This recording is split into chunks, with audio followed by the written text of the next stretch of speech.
They said I was nothing, invisible, a mistake. But tonight, in front of 1,000 nobles who'd spent their lives looking through me, the Queen Mother pointed her jeweled finger straight at my chest and declared me the Alpha King's fated mate. The room went silent. The king's face turned to stone, and before I could even breathe, he spoke the words that would seal both our fates. I reject this bond. If you want to see how a servant girl became the queen who broke an ancient curse, stay until the end. Drop a like and comment what city you're watching from. The crystal chandeliers above the grand hall burned so bright they hurt to look at. I kept my eyes down like I'd been trained to do since I was 7 years old. Don't look up. Don't be seen. Don't exist. That was the first rule they taught us in the servant quarters. The second rule was simpler: survive. I moved through the crowd like smoke, refilling wine glasses, clearing plates, keeping my shoulders curved inward so I took up less space. Around me, the nobles of the Thornwood Kingdom laughed and drank and gossiped, their voices blending into a hum that I'd learned to tune out years ago. None of them saw me. That was the point. My name was Lyra Voss, though most people in the palace just called me girl, or didn't call me anything at all. I was 22 years old, and I'd been invisible my entire life. More wine, a duchess snapped without looking at me, thrusting her empty glass toward my face. I filled it without a word. She didn't say thank you. They never did. The banquet tonight was special, some kind of celebration for the Alpha King's 30th year of rule. I didn't understand half of what they were celebrating. King Cadric Thorn had been on the throne since before I was born, and in all that time I'd seen him maybe 3 times from a distance. He was tall, cold, and brutal, the kind of man who could silence a room just by walking into it. Tonight, he sat at the high table on a throne carved from black stone, his face expressionless as the nobles toasted him. His eyes were dark gray like storm clouds before lightning. His jaw was sharp enough to cut glass. He looked bored. I was refilling a tray of champagne glasses near the kitchen entrance when I felt it, a prickling at the back of my neck. A strange pull in my chest, like something had hooked onto my ribs and yanked. I froze. The room suddenly felt smaller, hotter. The air pressed down on me, thick and suffocating. What the hell is that? I looked up, breaking the first rule, and my eyes locked onto the king. He was staring at me. Not past me, not through me, at me. His expression didn't change, but something in his gaze sharpened. His fingers tightened around the stem of his wine glass. For a moment, the entire world narrowed to just the two of us, like everyone else in the room had disappeared. Then the Queen Mother stood. The hall fell silent instantly. Queen Mother Isolde was a small ancient woman with silver hair and eyes like black diamonds. She ruled the palace with an iron fist wrapped in silk gloves. Even the king deferred to her in public. She turned slowly, scanning the crowd, and then her gaze landed on me. My stomach dropped. "You," she said, her voice ringing out across the hall. "Step forward." I didn't move. I couldn't. My legs had turned to lead. "Now," she said, sharper. Someone shoved me from behind, one of the other servants probably trying to save themselves. I stumbled forward, nearly dropping my tray. 100 pairs of eyes turned toward me. I wanted to disappear. I wanted the floor to open up and swallow me whole. The Queen Mother walked down from the high table, her silver gown trailing behind her like liquid moonlight. She stopped in front of me, close enough that I could smell the lavender oil she wore. She studied me for a long moment, her expression unreadable. Then she smiled. It wasn't a kind smile. "Do you know what you are, child?" she asked softly. I shook my head, barely breathing. "You are his fated mate," she announced, loud enough for everyone to hear. "Chosen by the bond itself, marked by the moon's will." The room erupted. Gasps, whispers, laughter. I heard someone say, "Her? That filthy servant?" Another voice. "This has to be a joke." I looked up at the king. His face had gone completely blank, but his knuckles were white where he gripped the armrests of his throne. The Queen Mother raised a hand, and the noise stopped. "The bond does not lie," she said calmly. "I have seen the signs myself, the timing, the bloodline markers, the resonance between them. This girl is the Alpha King's destined mate." "No." The word cut through the silence like a blade. Everyone turned toward the king. He stood slowly, his movements controlled and precise. When he spoke again, his voice was flat and cold. "I reject this bond." The hall went deathly quiet. The Queen Mother's smile didn't falter. "You cannot reject what the moon has chosen, Cadric. Watch me," he said. He looked at me then, really looked at me, and for a brief second I thought I saw something flicker in his eyes. Pain, maybe. Or fear. Then it was gone. "She is nothing," he said. "A servant. A mistake. I will not bind myself to her." Each word landed like a punch to the chest. The Queen Mother tilted her head. "Then you condemn yourself to death, my son." The king's jaw tightened, but he said nothing. She turned back to me, her expression softening just enough to be dangerous. "Go back to your quarters, child. We will speak again soon." I didn't wait for her to change her mind. I turned and ran. What? Behind me, the hall erupted into chaos. Voices shouting, glasses shattering, the scrape of chairs against marble. I didn't look back. I shoved through the side door and sprinted down the servants' corridor, my heart hammering so hard I thought it might crack my ribs. Fated mate. The Alpha King's fated mate. It was impossible. It had to be a mistake. I burst into the servants' dormitory and slammed the door behind me. My hands were shaking. My entire body was shaking. "Lyra?" I spun around. Mira, my only real friend in this place, sat up in her cot near the window. She was younger than me by a few years, with dark, curly hair and sharp green eyes that missed nothing. "What happened?" she asked, already on her feet. "You look like you've seen a ghost."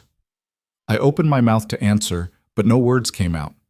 How could I explain what had just happened when I didn't even understand it myself? "They said," I swallowed hard.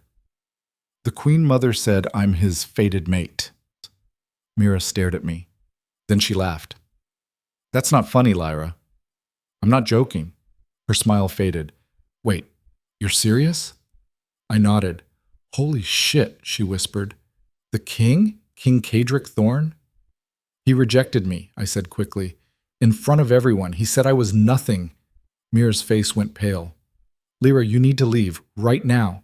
If he rejected you publicly, they'll kill you just to erase the embarrassment." "What?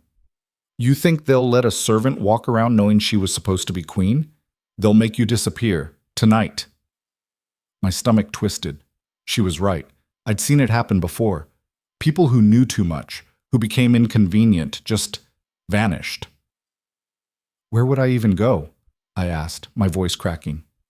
Mira grabbed my arm. "Anywhere. The city, the border. I don't care. Just—" The door slammed open. 2 royal guards stood in the doorway, their armor gleaming in the lamplight. "Lyra Voss," one of them said, "you're to come with us." Mira stepped in front of me. "She hasn't done anything wrong." "Move aside," the guard said flatly. "Mira, it's okay," I said, even though it very much wasn't. She looked at me, her eyes wide with fear. "Lyra?" "I'll be fine," I lied. The guards grabbed my arms and hauled me out of the room before I could say anything else. They didn't take me to the dungeons. That was the first surprise. Instead, they led me through a series of winding corridors I'd never seen before. Marble floors, gold-trimmed walls, oil paintings of long-dead kings. This was the royal wing, where servants weren't allowed. We stopped in front of a massive oak door. One of the guards knocked twice, then pushed it open. "Inside," he said. I stepped through, and the door shut behind me with a heavy thud. The room was enormous. A 4-poster bed sat against one wall, draped in deep red silk.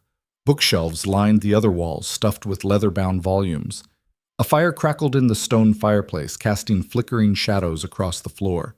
And standing in front of the fire, arms crossed, was the king. He didn't look at me right away, just stared into the flames, his jaw tight. "You're wondering why you're still alive," he said finally. I didn't answer. My throat had closed up. He turned to face me. Up close, he was even more intimidating than I'd thought.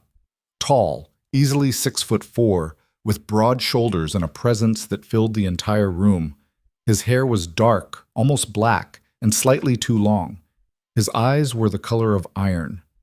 "I need you to listen very carefully," he said, "because I'm only going to explain this once." I nodded, barely breathing. "The Queen Mother was right," he said. "You are my fated mate. The bond is real." My heart stopped. "But the bond is also a death sentence," he continued, "for both of us."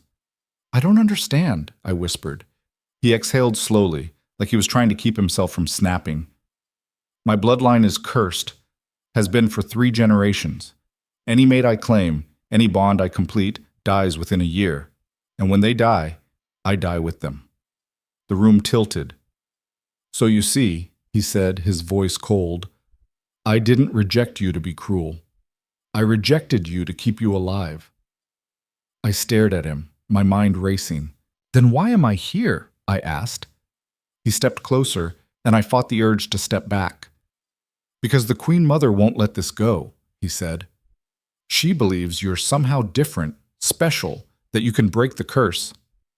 I'm not special, I said quickly. I'm just a servant, I know, he interrupted. But she doesn't care. And if I don't do something, she'll force the bond herself. And we'll both die. So what do you want from me? His eyes locked onto mine. I want you to marry me. I almost laughed. What? Marry me, he repeated. Become queen in name only. We never complete the bond, never consummate the marriage, never become what the curse demands. You live in the palace, play the part, and survive. That's insane, I said. It's the only option we have. Why would you even trust me to do that? I asked. You don't know me. No, he agreed. But I know desperation when I see it, and I know you don't want to die any more than I do. He wasn't wrong. I took a shaky breath. What happens if I say no?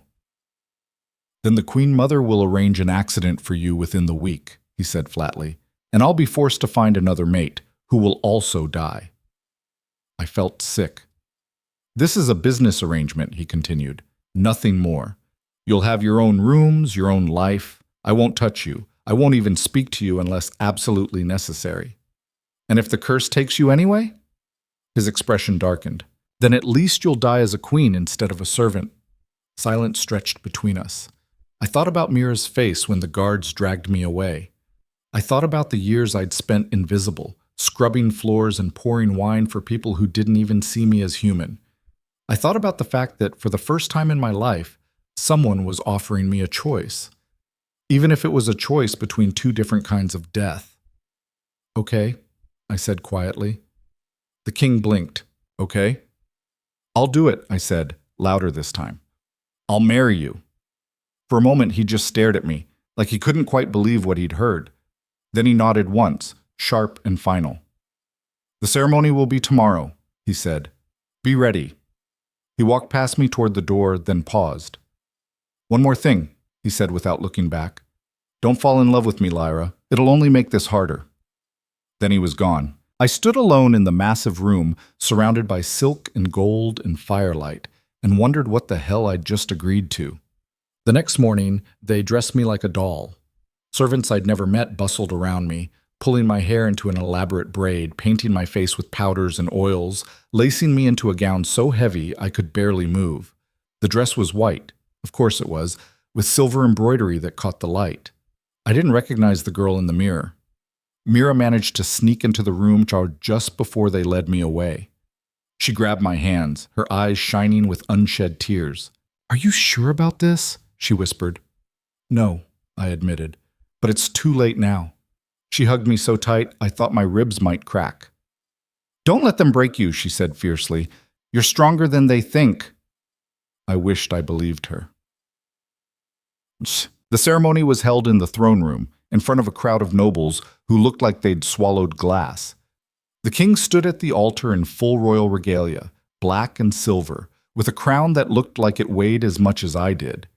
He didn't smile when I walked down the aisle, didn't even look at me. The officiant droned on about duty and destiny and the will of the moon.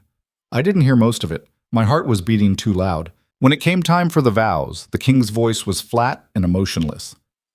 I, Cedric Thorne, take you, Lyra Voss, as my queen. My turn. I, Lyra Voss, take you, Cedric Thorne, as my king. The officiant smiled. You may seal the bond. The king leaned in, and for one terrifying second, I thought he was actually going to kiss me. Instead, he pressed his lips to my forehead, brief, cold, impersonal. The crowd erupted into polite applause, and just like that, I became a queen. Bam!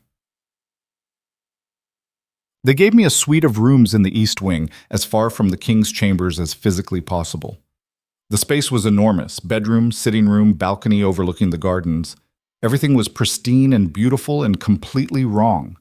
I sat on the edge of the bed, still in my wedding gown, and stared at the wall. What have I done? A knock at the door startled me.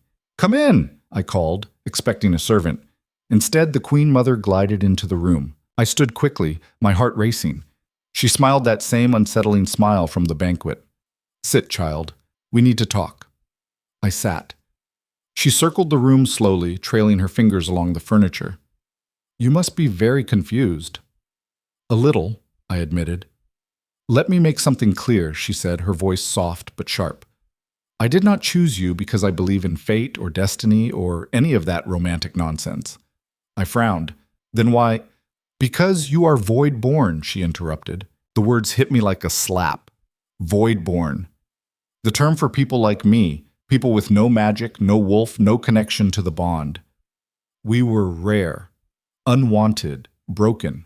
"How did you—" "I know everything that happens in this palace," she said, "including the truth about your bloodline." My stomach twisted. My bloodline. She stopped in front of me, her black eyes boring into mine. "Your mother was void-born. So was her mother. It runs in your family like a disease." I didn't know that. I'd never known my mother. She died when I was too young to remember. "Most people think void-born are cursed," the Queen Mother continued. "Powerless, useless. But they're wrong." She leaned in close, her voice dropping to a whisper. "You don't destroy bonds, Lyra. You absorb them." I stared at her, my mind reeling. "What does that mean?" "It means," she said, straightening up, "that you are the only person in this kingdom who can survive my son's curse. Because we're never meant to be bound to him in the first place." She walked toward the door, then paused. "Learn quickly, child. Your life depends on it." Then she was gone. I sat there in the dark, my wedding gown heavy around me, and realized I'd just stepped into something far more dangerous than I'd ever imagined. The first week as queen was a study in humiliation. They didn't spit on me in the hallways. That would have been too obvious. Instead, they did it with their eyes, with their silence, with the way conversations died the moment I walked into a room. I was a ghost again, except this time I wore a crown. The servants I'd grown up with wouldn't look at me. The nobles treated me like a stain on their expensive carpets. Even the guards seemed uncomfortable when I passed, like they weren't sure whether to bow or pretend I didn't exist. The only person who acknowledged me at all was Mira, and she had to sneak into my rooms after midnight just to do it. "They're saying you seduced him," she whispered one night, perched on the edge of my ridiculous four-poster bed. "That you used some kind of dark magic to force the bond." I laughed bitterly. "I don't have any magic. That's the whole problem." "I know that, but they don't care about the truth." She picked at a loose thread on the silk blanket. "Lady Castrin started a petition yesterday to have the marriage annulled. 63 signatures so far." "Let them," I said. "It's not a real marriage anyway." Mira gave me a look. "Have you even seen him since the wedding?" "No." "Talked to him?" "No." "Lyra, he doesn't want to see me," I said flatly. "That was the deal. I stay in my wing, he stays in his, and we both pretend this never happened." Except I couldn't pretend, because every night I felt it. The bond.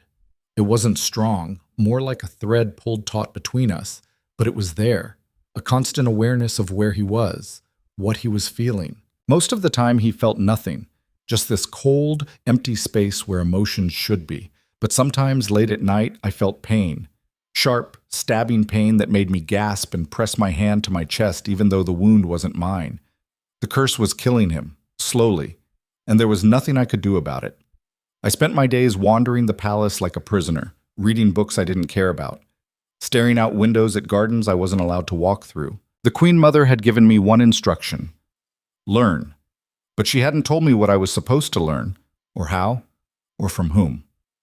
So I started digging. The palace library was massive, 3 floors of ancient texts and forgotten histories. Most of it was boring political records, treaties, land disputes. But buried in the back corner, behind a shelf of moldy agricultural reports, I found something interesting. A book bound in black leather, no title on the spine. I pulled it out carefully. The pages were yellow with age, the ink faded but still readable.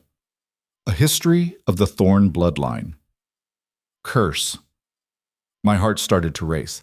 I flipped through the pages, scanning the old-fashioned script.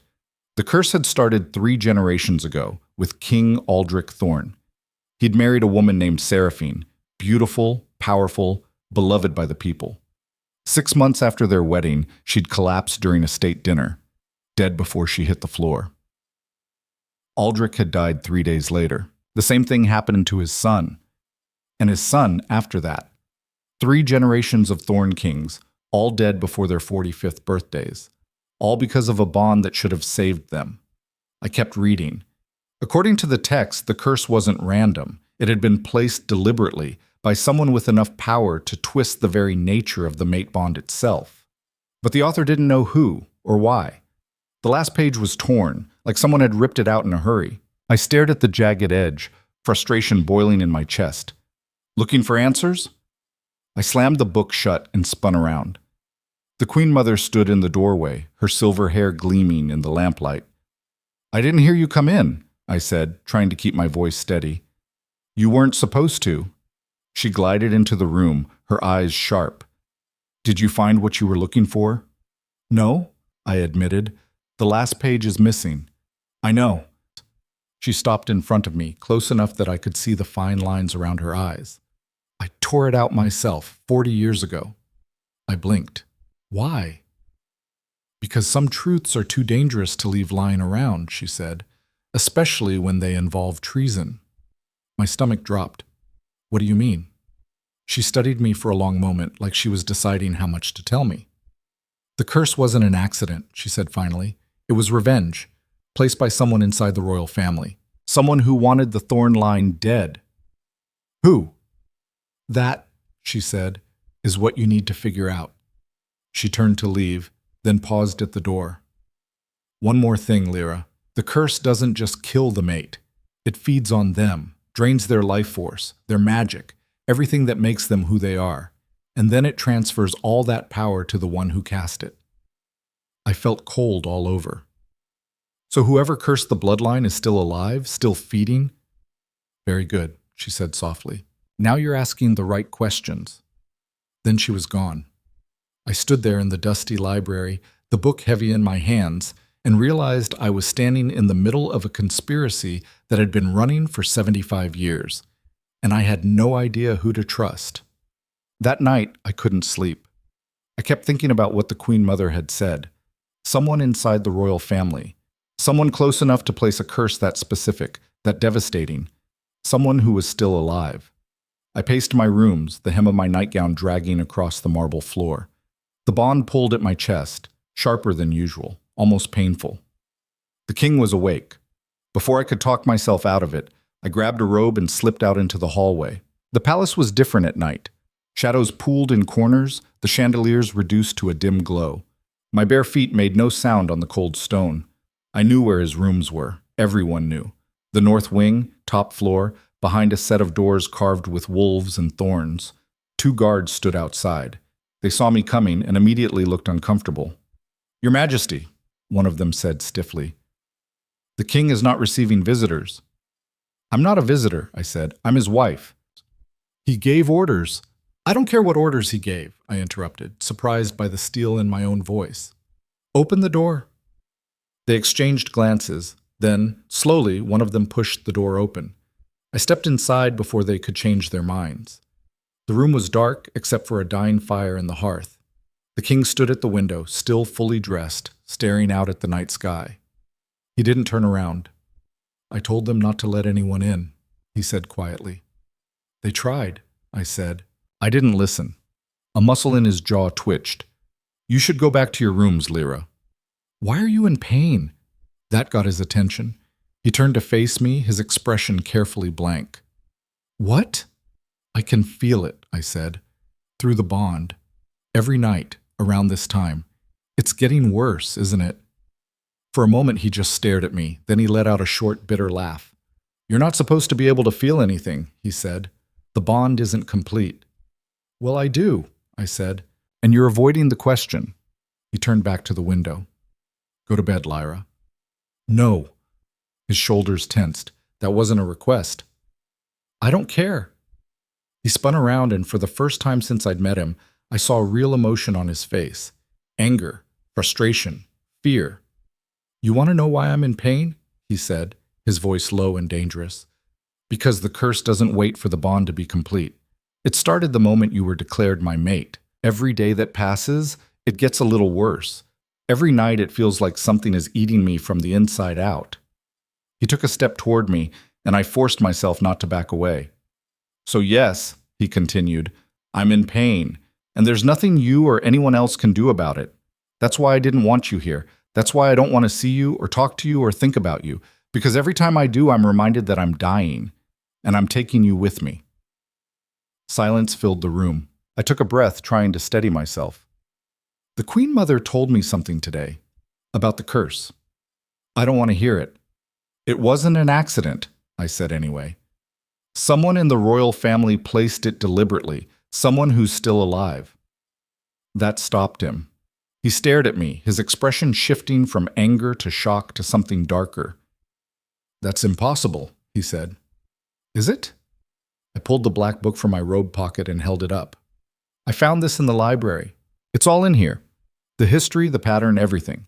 Except the last page, which the Queen Mother tore out because it named the person responsible. He crossed the room in 3 strides and grabbed the book from my hands. He flipped through it quickly, his face growing paler with each page. Why didn't she tell me? He said, more to himself than to me. Maybe she didn't trust you, I said quietly. Or maybe she's protecting someone. His eyes snapped to mine. You think she's involved? I don't know, I admitted. But someone is. And they've been feeding off your family for 3 generations. He sank into a chair near the fire, the book open in his lap. He looked exhausted, broken. Why are you doing this? He asked. Doing what? Trying to help me, he said. You don't owe me anything. I've treated you like dirt since the moment we met. I sat down across from him, pulling my robe tighter. Because I'm tired of being invisible. And because if I'm going to die, I'd like to at least know why. He looked at me then, really looked at me, and something in his expression softened. You're braver than I thought, he said quietly. Or stupider, I said. The corner of his mouth twitched, almost a smile. We sat in silence for a while, the fire crackling between us. There's something else, I said finally. The Queen Mother said I'm void-born, that I don't destroy bonds, I absorb them. He frowned. What does that mean? I don't know, I admitted, but she seemed to think it was important. He leaned back in his chair, rubbing his eyes. Void-born are rare. Most of them die young because they can't connect to pack bonds or family ties. They're isolated. Story of my life, I muttered. But if what she said is true, he continued, if you can actually absorb bonds instead of forming them, that might be why you're still alive. What do you mean? The curse feeds on the mate bond, he explained. It uses the connection between us as a channel, but if you don't form bonds the same way normal wolves do, maybe it can't reach you. I thought about that. It made a horrible kind of sense. So I'm like, a dead end, I said. The curse can't drain me because there's nothing to drain. Exactly. But it's still killing you. His jaw tightened. Yes. I stood up, pacing now. Then we need to find out who cast it. If we can trace it back to the source, maybe we can break it. And how do you propose we do that? He asked. The curse is 75 years old. Whoever placed it is probably dead by now. The Queen Mother said they're still alive, I reminded him. Still feeding. He was quiet for a moment. Then, if that's true, then there's someone with access to the royal family, someone trusted, someone who's been here long enough to watch 3 generations die. We looked at each other. Make a list, I said. Everyone who fits that description. Lyra, but make a list, I repeated, harder this time. Because if we don't figure this out, you're going to be dead in 6 months. And I don't know about you, but I'd really rather not be a widow before I turn 23. He stared at me, something unreadable in his eyes. Then he stood, walked to his desk, and pulled out a piece of parchment. All right, he said. Let's start with the council. We worked through the night. By the time the sun started to rise, we had a list of 12 names. 12 people who'd been in the palace long enough to have placed the original curse and maintained it through 3 generations. Most of them were council members. A few were high-ranking nobles. One was the head of the royal guard, and one was the Queen Mother herself. "We can't rule her out," I said, even though the thought made me sick. Kadric, I'd started thinking of him by his first name, though I'd never said it out loud, nodded grimly. "I know." "So what do we do?" "We investigate," he said. "Quietly, carefully, and we trust no one." He looked at me then, and I saw something in his face I hadn't seen before. Respect. "Thank you," he said, "for not giving up on this." "Don't thank me yet," I said. "We haven't solved anything." "No," he agreed, "but at least now I don't feel like I'm dying alone." The words hit harder than they should have. I left his rooms just as the palace was starting to wake up, slipping back through the corridors like the ghost I used to be. But something had changed between us that night. The bond felt different, warmer, like a door had cracked open that neither of us knew how to close. Over the next 2 weeks, Kadric and I fell into a strange routine. During the day, we avoided each other in public. He attended council meetings and court functions. I wandered the palace, pretending to be the useless, decorative queen everyone expected. But at night, we met in his study. We pored over old records, traced family trees, interviewed servants who'd been in the palace for decades. We were looking for anything, a pattern, a clue, some thread we could pull that would unravel the whole conspiracy. It was slow, frustrating work, but it was also the first time in my life I felt like I mattered. Kadric was different when it was just the two of us. Less cold, more human. He had a dry sense of humor I hadn't expected, and a sharp mind that could connect dots I couldn't even see. And he listened to me. Actually listened, like my thoughts were worth hearing. One night, we were going through the financial records from 60 years ago, looking for unexplained payments that might indicate someone was being paid to maintain the curse. "This is useless," I said, rubbing my eyes. "There are thousands of transactions here. We'll never find anything." "We will," he said, not looking up from his own stack of papers. "We just have to be patient." "I hate being patient." That got a smile out of him. "I've noticed." I threw a crumpled piece of parchment at him. He caught it without looking. "Show off," I muttered. He set down his papers and leaned back in his chair, studying me. "Can I ask you something?" "Depends on the question." "Why were you a servant?" he asked. "You're educated. You can read, write, think strategically. You could have done something else." I looked away. "I didn't have a choice. When you're void-born, you don't get choices." "What happened to your family?" "I don't know," I said honestly. "My mother died when I was 3. I don't remember her. And my father..." I trailed off. "What about your father?" He pressed gently. I took a breath. "He was a noble, or that's what they told me.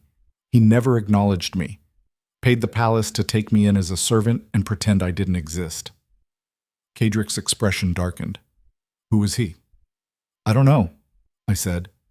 "They never told me his name." He was quiet for a moment. Then, "I could find out, if you want." I looked at him, surprised. "Why would you do that?"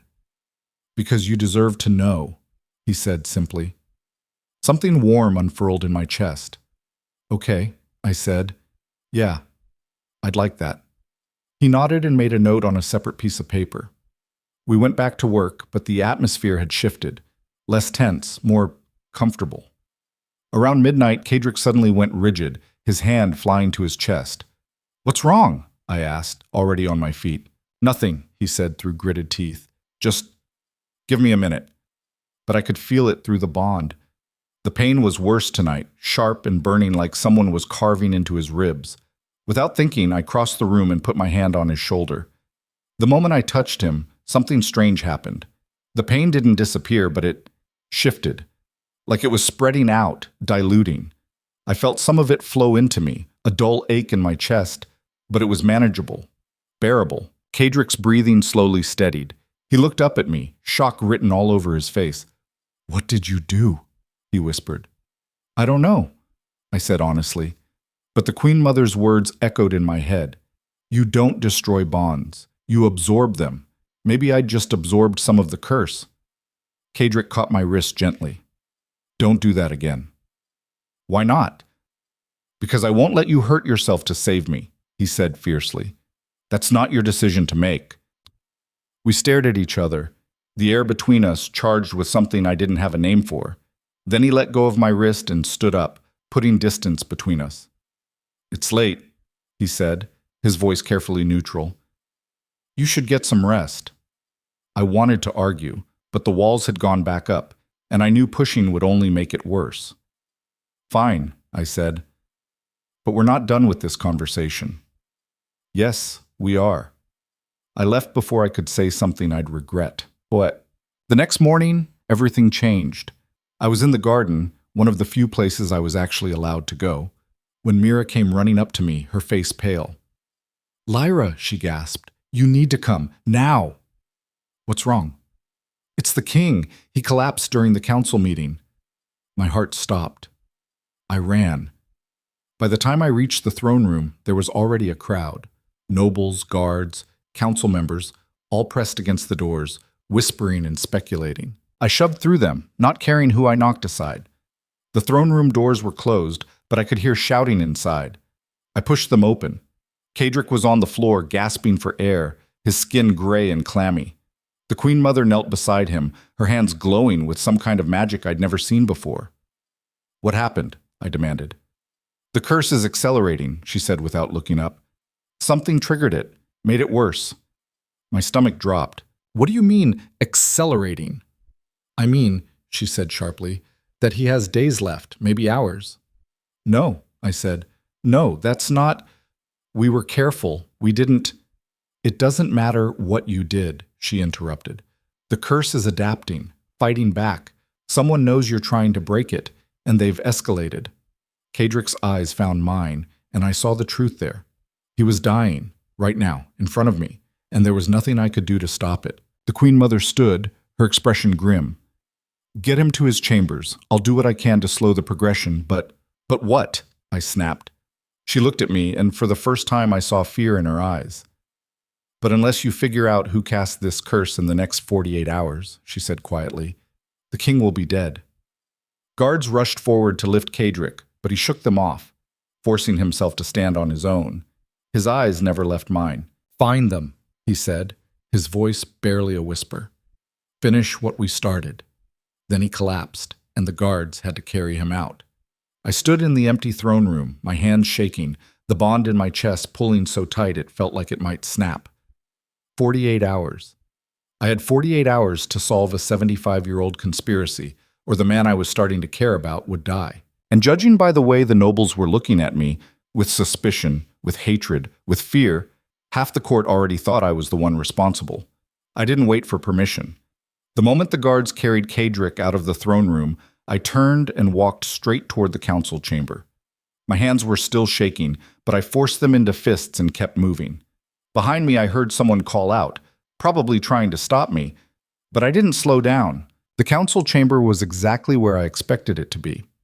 6 men and 2 women sat around a massive oak table, their faces carefully arranged into expressions of concern that didn't quite reach their eyes. They all looked up when I walked in. Your Majesty, Lord Castrin said, standing slowly. He was a tall man with silver hair and a smile that never looked real. This is a private session. You weren't summoned. I don't need to be summoned, I said. I'm the Queen. Lady Morwen, a sharp-faced woman in her 60s, let out a soft laugh. In title only, dear. You don't actually have any authority here. I walked to the head of the table and placed both hands on the surface, leaning forward. The king is dying. Someone in this room knows why. The temperature in the chamber dropped. That's a serious accusation, Castrin said carefully. It's the truth, I shot back. The curse on the Thorn bloodline wasn't random. It was deliberate, placed by someone with access to the royal family, someone who's been here long enough to watch 3 generations die. I looked at each of them in turn. Someone in this room. Morwen's smile vanished. You have no proof. Not yet, I admitted, but I will.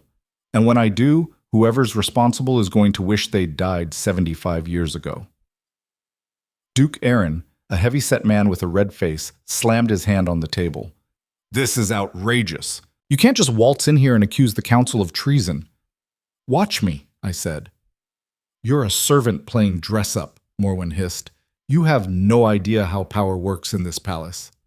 Maybe not, I said. But I know how curses work, and I know that whoever cast this one has been feeding off the thorn line for 3 generations, draining their life force, their magic, everything that makes them who they are. I paused, watching their faces. That kind of power doesn't just disappear. It has to go somewhere. So I'm looking for someone who shouldn't be alive anymore.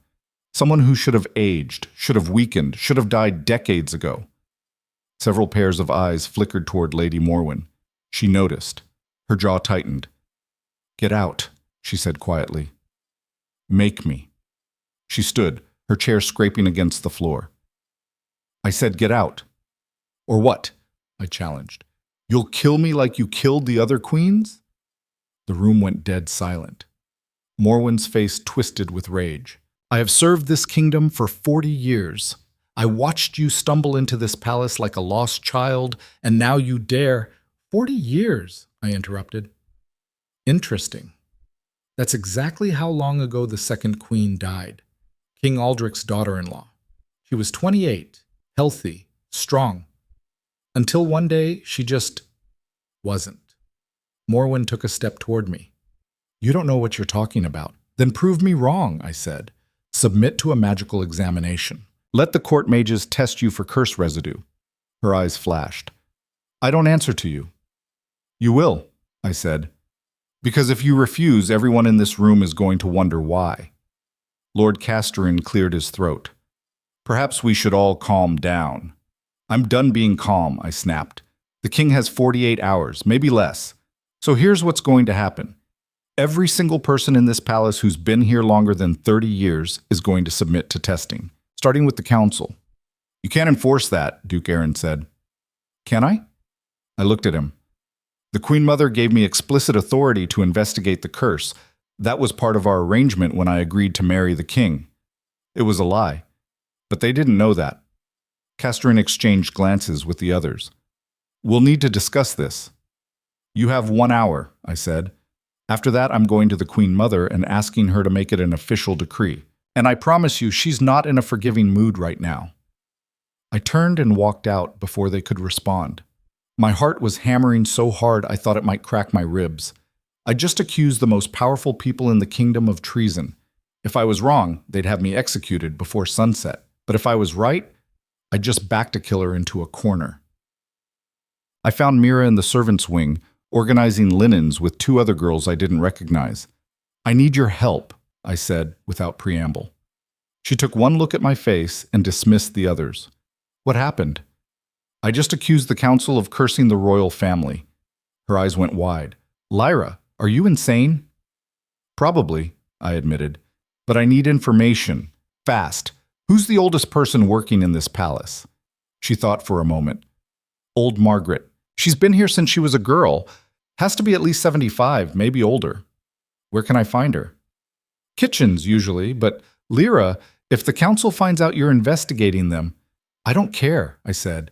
The king is dying and I'm running out of time. Mira grabbed my arm. Then let me help. You can't do this alone. I wanted to say no. Wanted to keep her safe and away from whatever storm was coming. But I was tired of being alone. Okay, I said. Come on. We found Margaret in the back of the kitchens, kneading dough with gnarled hands. She was tiny, bent with age, her hair pure white. She looked up when we approached, her eyes sharp despite her age. Your Majesty, she said, her voice raspy. Didn't expect to see you down here. I need to ask you some questions, I said. About the old days. She snorted. The old days? That's all anyone wants from me anymore. She gestured to a stool. Sit. You're making me nervous hovering like that. I sat. Mira stood behind me, quiet. You've been here a long time, I started. 62 years, Margaret said.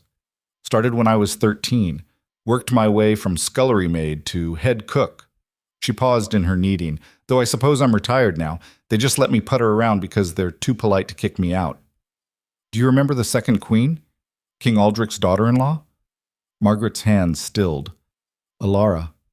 Yes, I remember her. Well, what happened to her? The old woman was quiet for a long moment. Then she wiped her hands on her apron and sat down across from me. She was a good woman, Margaret said softly. Kind. Used to come down to the kitchens and help us during festivals. She didn't have to, but she did anyway. How did she die? They said it was the curse, Margaret said. Same as the first queen. But what? Margaret leaned in closer, lowering her voice. The night before she died, I saw someone leaving her chambers. Late. Too late for a social visit. My pulse quickened. Who? I couldn't see their face, she said. But I remember thinking it was strange, because this person moved like they were young, but they were wearing the robes of a council member. Which council member? I don't know, Margaret said. But there was something else, something I've never told anyone. What? She hesitated, then reached into her apron and pulled out a small object wrapped in cloth. She unwrapped it carefully. It was a ring, gold, with a black stone in the center, carved with symbols I didn't recognize. I found this outside the Queen's door that night, Margaret said. Figured someone dropped it. I kept it, thinking I'd return it eventually, but she shook her head. After the Queen died, I was too scared. Thought maybe whoever owned it had something to do with her death. I took the ring carefully, turning it over in my hands. The symbols were old, ancient even, some kind of binding magic, if I had to guess. Can I keep this? I asked. Margaret nodded. Be careful with it, though. There's something wrong with that thing. I can feel it. So could I. The ring was cold, almost burning against my skin. Thank you, I said, standing. You might have just saved the king's life. Margaret's expression softened. He's a good man, that one. Doesn't show it much, but he is. You take care of him. I left the kitchens with the ring clenched in my fist and a plan forming in my head. No. The Queen Mother's private chambers were in the West Tower, accessible only through a hidden staircase behind a tapestry in the main hall. I'd discovered it during one of my midnight wanderings. I climbed the stairs 2 at a time, Mira right behind me. Are you sure about this? She whispered. No, I said, but it's the only move I have left. I knocked on the heavy wooden door at the top of the stairs. Enter, came the Queen Mother's voice. I pushed the door open. The room was circular, lined with bookshelves and strange artifacts I couldn't identify. The Queen Mother sat at a desk near the window writing something in a leather-bound journal. She looked up when I entered, her expression unreadable. Lyra, she said, and you brought a friend. This is Mira, I said. She's trustworthy. I'll decide that, the Queen Mother said. She set down her pen. You have something to show me. I held out the ring.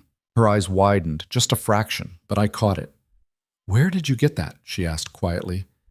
It was found outside Queen Alara's chambers the night before she died, I said.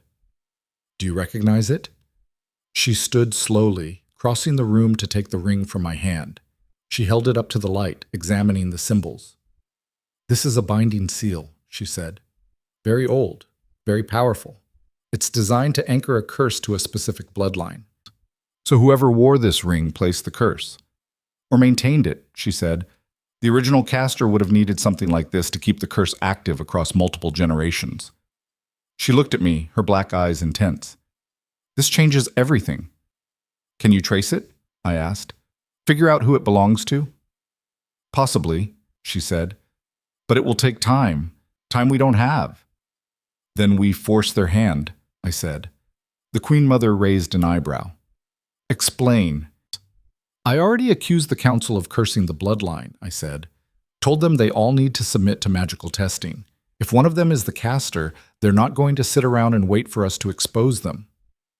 You're using yourself as bait, the Queen Mother said. Yes. That's extremely dangerous. I know. She studied me for a long moment. Then, to my surprise, she smiled. You're braver than I gave you credit for, she said. Very well. I'll prepare the testing chamber and send word to the council. But Lyra, if the caster decides to eliminate you before the testing begins, I may not be able to protect you. I'm not asking for protection, I said. I'm asking for justice. The Queen Mother nodded slowly. Then you shall have it. None. The testing was scheduled for midnight in the palace's grand ritual chamber, A room I'd never even known existed until the Queen Mother showed me. It was deep underground, accessible only through a series of locked doors that required both keys and blood to open. The walls were carved with more of those ancient symbols, and the air smelled like copper and old magic. 6 circles had been drawn on the floor in white chalk, each one surrounded by candles. Each council member will stand in a circle, the Queen Mother explained. I'll activate the detection spell. If any of them are carrying curse residue, the circle will turn black. What if they don't show up? Mira asked. She'd insisted on coming, and I hadn't had the heart to tell her no. They'll show up, the Queen Mother said. I made it a royal decree. Anyone who refuses will be arrested for treason. I looked at the circles, my stomach tight with nerves. And if none of them are the caster? Then we're back to the beginning, the Queen Mother said grimly. One by one, the council members arrived. They all looked furious, especially Lady Morwen, whose eyes could have cut glass. This is a farce, she said as she took her place in one of the circles. You'll find nothing.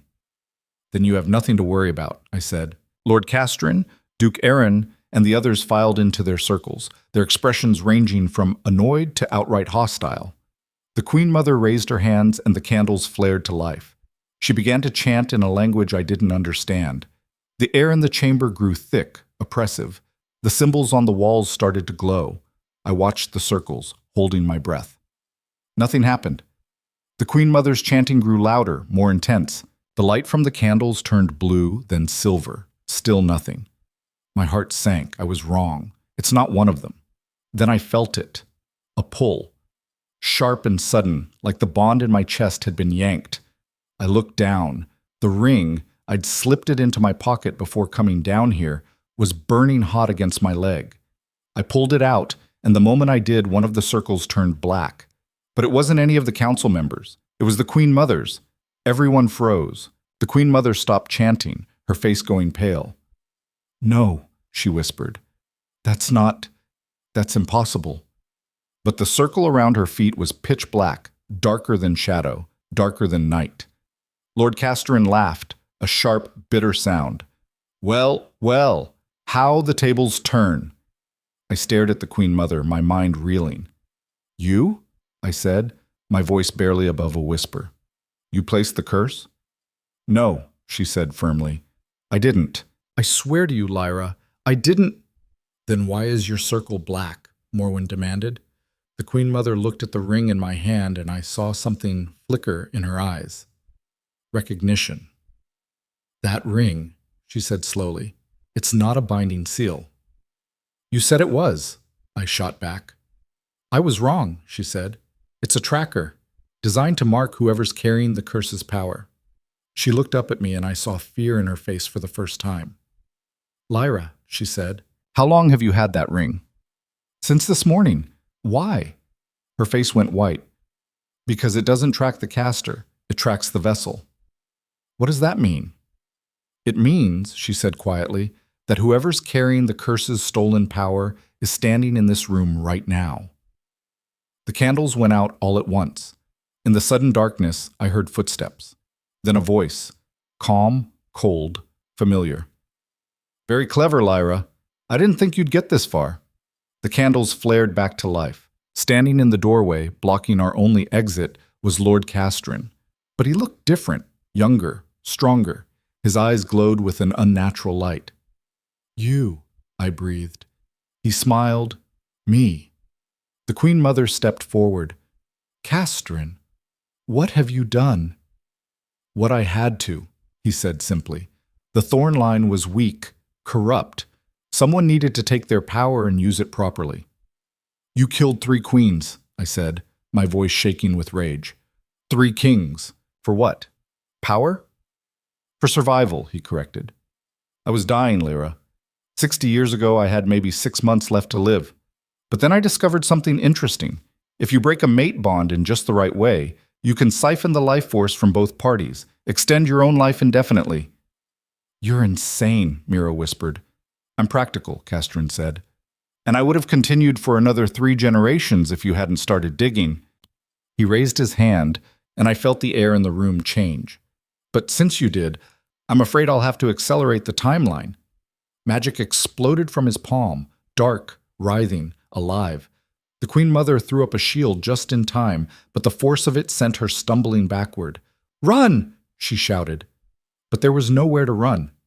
Castrin was blocking the only door. He sent another blast of magic, and this time it shattered the Queen Mother's shield completely. She hit the wall hard and slumped to the ground, unconscious. "No!" I screamed. Castrin turned to me, his expression almost sympathetic. "This isn't personal, Lyra. You were never supposed to be part of this. But since you insist on being a problem..." He raised his hand again. I felt the bond in my chest flare, burning, desperate, screaming at me to do something. And then I understood. The Queen Mother had said I was void-born, that I didn't destroy bonds, I absorbed them. If Castrin's curse fed on bonds, then maybe I could feed on the curse. Before I could talk myself out of it, I reached out toward the bond, not the one connecting me to Kadric, but the one connecting Castrin to the stolen power he'd been hoarding for 60 years. And I pulled. The effect was immediate. Castrin's eyes went wide. The magic in his hand flickered and died. "What are you doing?" he gasped. I pulled harder. Pain exploded through my body, sharp, agonizing, like every nerve was on fire. I felt the curse pouring into me, dark and ancient and hungry. It should have killed me instantly, but instead it just settled, like it had been waiting for me all along. Castrin fell to his knees, gasping. No, this isn't... You can't..." "Watch me," I said. I pulled the last of the stolen power out of him, and he collapsed, aging 60 years in seconds. His skin turned gray and papery. His hair fell out in clumps. Within moments, he was nothing but a desiccated corpse. The ring in my hand shattered. I stood there, shaking, the curse's power still writhing inside me like a living thing. The other council members were staring at me in horror. Mira rushed forward. "Lyra, are you okay?" "I don't know," I said honestly. The Queen Mother groaned and sat up, touching the back of her head. She looked at Castrin's corpse, then at me. "You absorbed it," she said, sounding stunned. "The entire curse, all 3 generations worth." "Is that bad?" I asked. "It should have killed you," she said. "But it didn't." "So what does that mean?" She stood slowly, studying me with new eyes. "It means you're more powerful than any of us realized." I looked down at my hands. They were glowing faintly, the same dark light that had surrounded Castrin. "I need to see Kadric," I said. The Queen Mother nodded. "Go. I'll handle this." I didn't wait for permission. I ran. I burst into Kadric's chambers without knocking. He was on the bed, unconscious, his skin gray and clammy. The curse had nearly finished its work, but I could still feel the bond. Faint, but there. He was still alive. I climbed onto the bed beside him, placing both hands on his chest. Then I reached inside myself, found the dark power I'd stolen from Castrin, and reversed it. Instead of taking life, I gave it back. The curse resisted, fought me every step of the way. But I held on. I poured everything I had into Kadric, forcing the stolen life force back where it belonged. The darkness inside me screamed in protest, but I didn't let go. Finally, after what felt like hours, the curse broke. The dark power shattered like glass, and I felt it dissipate into nothing. Kadric's eyes snapped open. He gasped, his hand flying to his chest. "Lyra?" he said, his voice hoarse. I collapsed beside him, completely drained. "Hey," I managed. "You're welcome." He sat up slowly, looking down at himself in disbelief. "What did you do?" "I broke the curse," I said, "and I killed the man who cast it." He stared at me. "Lyra!" "Don't," I interrupted. "Don't tell me I shouldn't have done it. Don't tell me it was too dangerous. I made a choice, and I'd make it again." He was quiet for a moment, then he pulled me into his arms. I let myself relax against him, feeling the bond between us. Stronger now, clearer, no longer choked by the curse. "Thank you," he whispered into my hair. I didn't answer. I was too tired. But as I drifted off to sleep, I heard him say something else, something I wasn't sure I was supposed to hear. "I think I'm falling in love with you." I smiled and let the darkness take me. I woke to sunlight streaming through windows I didn't recognize and a weight on my chest that turned out to be Kadric's arm. For a moment, I just lay there trying to remember how I'd ended up in his bed. Then it all came flooding back. Castrin, the cur, the impossible thing I'd done in the ritual chamber. I should have been dead. Instead, I felt oddly fine. Tired, yes. Every muscle in my body ached like I'd been thrown down a flight of stairs. But alive. Definitely alive. Kadric was still asleep beside me, his face relaxed in a way I'd never seen before. Without the constant pain of the curse eating him from the inside, he looked younger, almost peaceful. I started to ease out of bed, trying not to wake him. His arm tightened around me. "Don't," he mumbled, his eyes still closed. "I need to—" "5 more minutes," he said. "Please." There was something in his voice, vulnerable, raw, that made me stop. I settled back against the pillows, and he pulled me closer, his face buried in my hair. We lay like that for a while, neither of us speaking. Finally, he said, "Did I dream it, or did you actually absorb a 75-year-old curse last night?" "You didn't dream it. And you're not dead." "Apparently not." He pulled back enough to look at me, his gray eyes searching my face. "How is that possible?" "I have no idea," I admitted. "The Queen Mother said something about being void-born, about absorbing bonds instead of forming them, but I don't really understand it." He reached up and brushed a strand of hair off my face, his touch gentle. "You saved my life. You would have done the same." "No," he said quietly. "I wouldn't have. I would have been too afraid." Before I could respond, someone knocked on the door. Kadric tensed. "What?" "Your Majesty," came a guard's voice. "The Queen Mother requests your presence, and Queen Lyra's. Immediately." He sighed and sat up. "We'll be there shortly." "She said immediately, sir." "Then she can wait 5 more minutes," Kadric said, an edge in his voice. The guard wisely didn't argue. Kadric looked at me, and something passed between us, an understanding maybe, or a promise. Then he stood and offered me his hand. "Ready to face whatever mess is waiting for us?" I took his hand. "No, but let's go anyway." We found the Queen Mother in the throne room, surrounded by what looked like half the palace guard. Lady Morwen, Duke Aaron, and the remaining council members stood off to one side, their faces carefully neutral. But it was the crowd of nobles packed into the gallery that made my stomach drop. Dozens of them, all dressed in their finest, all staring at us like we were performers in some kind of theatrical production. "What's going on?" Kadric asked. The Queen Mother turned to face us. She looked exhausted, her hair not quite as perfectly arranged as usual, dark circles under her eyes. "Word is spread," she said simply, "about what happened in the ritual chamber, about Lord Castrin, about the curse." "How?" I asked. "We only just—" "Servants talk," Morwen interrupted, her voice sharp. "And apparently one of them was listening outside the ritual chamber when you murdered a member of the royal council." "I didn't murder him," I said. "He tried to kill me first." "A convenient excuse." Kadric stepped forward. "Lady Morwen, I suggest you choose your next words very carefully." She had the sense to look uncertain, but she didn't back down. "The people are demanding answers," she said. "They want to know what really happened. They want to know what Queen Lyra is." I felt Kadric's hand find mine, his fingers lacing through my own. "Then let's tell them," he said. The Queen Mother nodded slowly. "I was hoping you'd say that." She gestured to the guards, who moved to seal the doors. No one was leaving until this was settled. Kadric walked toward the throne, pulling me with him. He didn't sit down. Instead, he turned to face the crowd, still holding my hand. "Lord Castrin placed a curse on my bloodline 75 years ago," he said, his voice carrying across the hall. "He murdered 3 queens and 3 kings. He stole their life force to extend his own life. And last night, he tried to kill my wife when she discovered the truth." Murmurs rippled through the crowd. "Queen Lyra broke the curse," Kadric continued. "She absorbed the stolen power and destroyed Castrin before he could claim any more victims. She saved my life, and in doing so, she saved the future of this kingdom." "But what is she?" someone called from the gallery. "No normal person could do what she did." Kadric looked at me, a question in his eyes. I took a breath and stepped forward.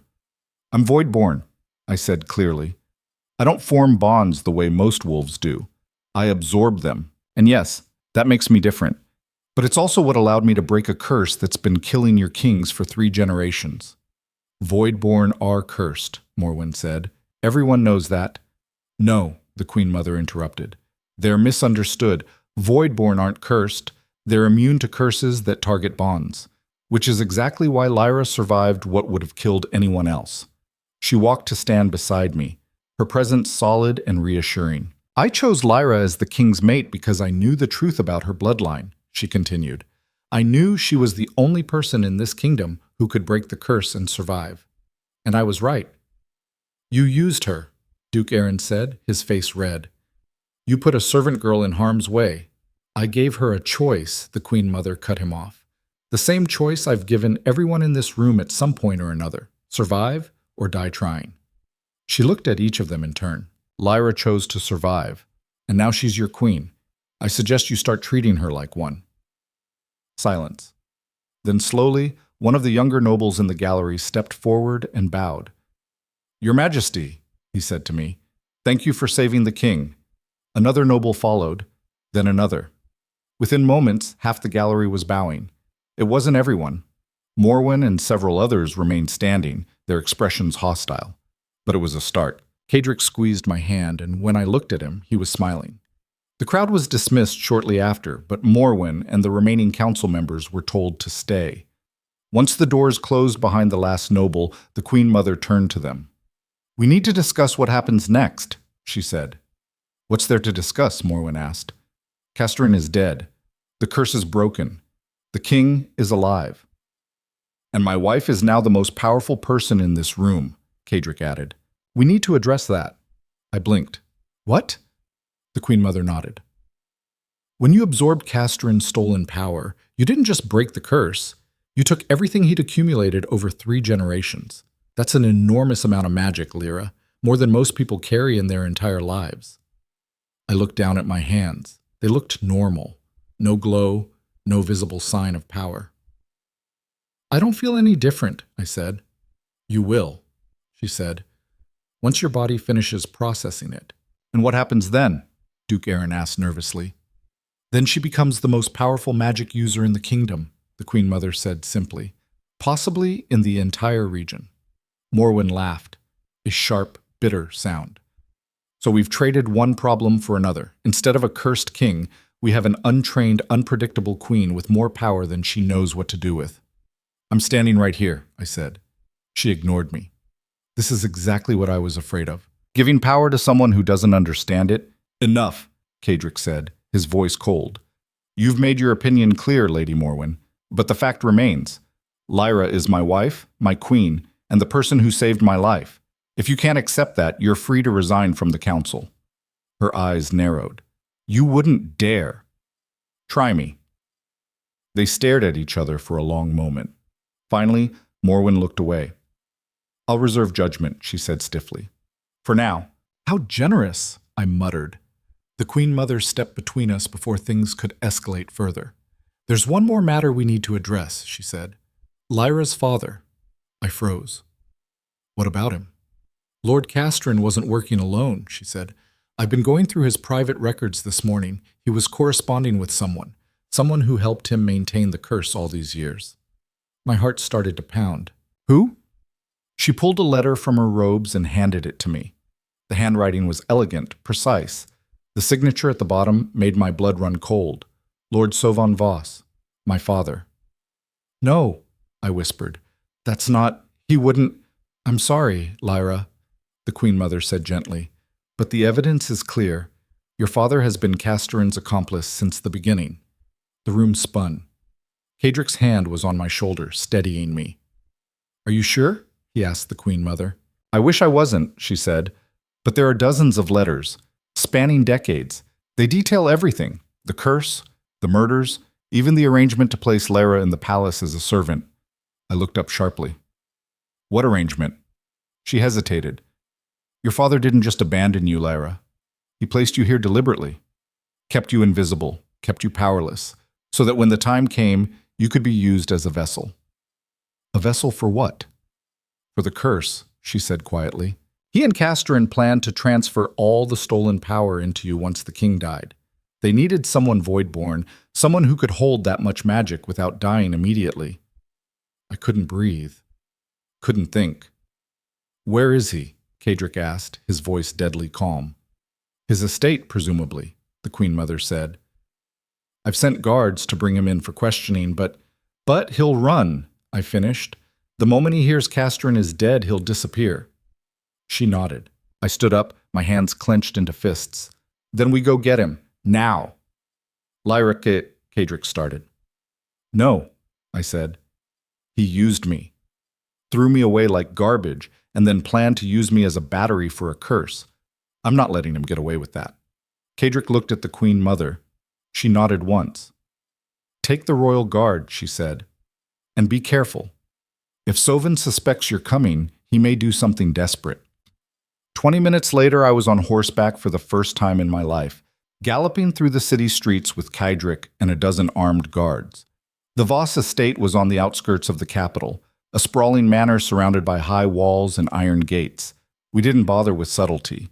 The guards broke down the gates and we rode straight up to the main entrance. A servant opened the door, took one look at the royal seal on Kadric's armor, and went pale. "Where's Lord Sovan?" Kadric demanded. "In his study, Your Majesty, but—" We didn't wait to hear the rest. Kadric and I stormed through the entrance hall, the guards fanning out behind us. I'd never been inside my father's house, never even seen it from up close. It was beautiful, all marble and gold and expensive art. It made me sick. We found the study on the second floor. The door was locked. Kadric kicked it open. Lord Sovan Voss sat behind a massive oak desk, calmly pouring himself a glass of wine. He was older than I'd expected, maybe 60, with silver hair and sharp features that looked eerily like my own. He didn't seem surprised to see us. "Your Majesties," he said, raising his glass in mock salute. "I wondered how long it would take you to get here." "You're under arrest," Kadric said, "for treason, conspiracy to commit murder, and about a dozen other charges I'll have drawn up once we get you to the dungeons." Sovan smiled. "I don't think so." He snapped his fingers. The floor beneath us lit up with the same symbols I'd seen in the ritual chamber, binding circles, dozens of them, all glowing red. "Trap," Kadric said, grabbing my arm and trying to pull me back toward the door. But it was too late. The circles activated, and I felt magic lock around us like chains. We couldn't move. Sovan stood slowly, setting down his wine. "Did you really think I didn't have contingencies? I've been planning this for 40 years, girl. I know every trick, every loophole, every escape route." "Why?" I managed to get out. "Why did you do this?" "Because I was dying," he said simply. "Same as Castrin. We found each other by accident, two desperate men looking for a way to cheat death. And we did. For a very long time."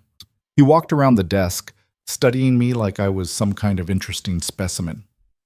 "You were always meant to be part of this," he said. "From the moment you were born. Your mother, foolish woman, she wanted to keep you, raise you like a normal child. But I knew better. I knew what you were." "Voidborn," I said. "A perfect vessel," he corrected. "Capable of holding more power than any 10 normal magic users combined. All I had to do was keep you weak, keep you broken, until the time was right." Rage burned through me, hot and bright. "You're insane," Kadric said. "I'm practical," Sovan replied. "And now that Castrin is dead, all his accumulated power is sitting inside my daughter like a bomb waiting to go off. Power she doesn't know how to control." He smiled. "Power I'm going to take from her." He raised his hands, and the binding circles flared brighter. I felt something pulling at my chest. Not the bond this time, but something deeper. The stolen power I'd absorbed from Castrin. Sovan was trying to rip it out of me. The pain was excruciating. I screamed, falling to my knees. "Stop!" Kadric shouted, struggling against his own bindings. "Stop, you're killing her." "She'll survive," Sovan said. "Probably. Voidborn are resilient." He pulled harder, and I felt the power starting to shift, starting to move toward him. And then something snapped inside me. Not broke. Snapped into place. The Queen Mother had said I absorbed bonds, that I didn't destroy them. I took them in and made them mine. But Castrin's power wasn't a bond. It was stolen life force, ripped from people who'd never agreed to give it up. It didn't belong to Sovan. It didn't even belong to me. It belonged to the people it had been stolen from. I stopped fighting the pull and instead reached into the power itself. I found the threads, dozens of them, maybe hundreds, each one connected to someone Castrin had killed or drained. And I let them go. The power exploded outward in a wave of silver light. The binding circles shattered. Sovan flew backward, hitting the wall so hard the plaster cracked. I stood up slowly, my whole body shaking. The stolen power was gone, dissolved, returned to wherever life force goes when it's finally released. I felt lighter, cleaner, and absolutely furious. Sovan groaned and tried to sit up. Kadric, free now, crossed the room and grabbed him by the collar, hauling him to his feet. "You're done," Kadric said.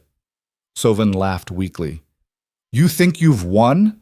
There are a dozen other families like mine, all waiting for their chance at power.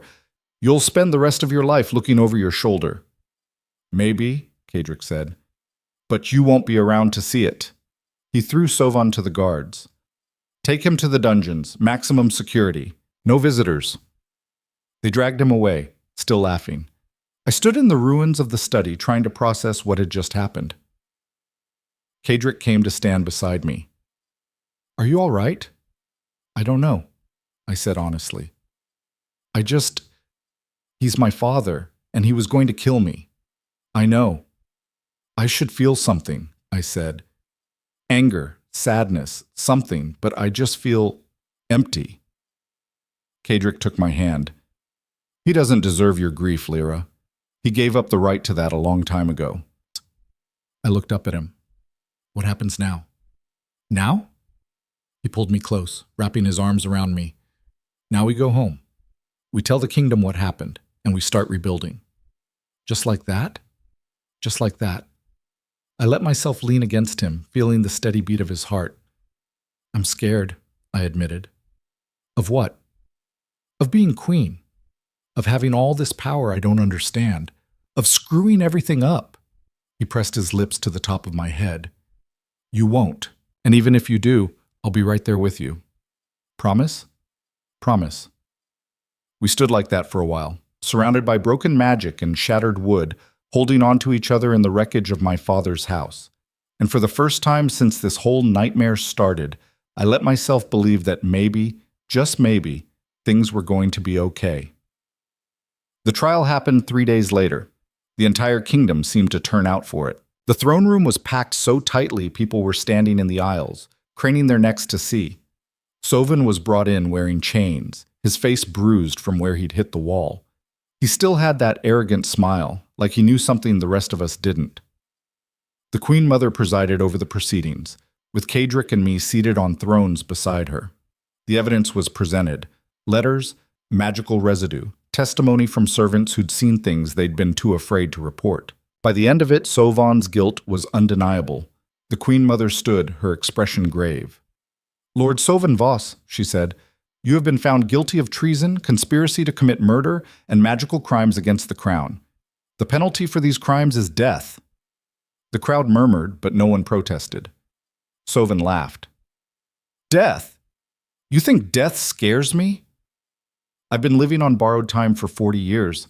I've done everything I wanted to do." "Then you'll die satisfied," the Queen Mother said coldly. "The sentence will be carried out at dawn tomorrow." They dragged him away, still laughing. I felt Kadric's hand find mine under the armrest of my throne. "It's over," he whispered. I nodded, but I couldn't shake the feeling that something was still wrong. That night, I couldn't sleep. I kept replaying the trial in my head, hearing Sovan's laughter echoing through the throne room. Finally, around 2 a.m, I gave up and went to find Mira. She was in her room in the servants' quarters. Though I'd offered her a suite in the palace proper, she'd turned it down, saying she preferred to stay with the people she knew. She answered the door in her nightgown, her hair a mess. "Lyra, what's wrong? Can I come in?" She stepped aside and I collapsed onto her bed. "He's going to die tomorrow," I said. "My father. And I don't know how to feel about it." Mira sat down beside me. "You don't have to feel anything. He was a monster. But he was still my father." "Biology doesn't make someone a parent," she said firmly. "Love does. Care does. And he never gave you either of those things." I knew she was right, but it still hurt. You know what the worst part is? I said. I spent my whole life wondering why he didn't want me, what I did wrong.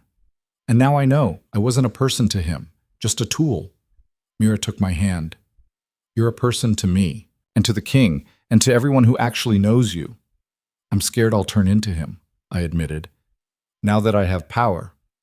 What if I start using people the same way he did? You won't, she said simply. How do you know? Because you're asking the question, she said. People like your father never ask. They just take. I hugged her, holding on tight. Thank you, I whispered. Always. The execution was held at dawn in the palace courtyard. I didn't want to go, but Kadric convinced me it was important. You need to see it end, he said.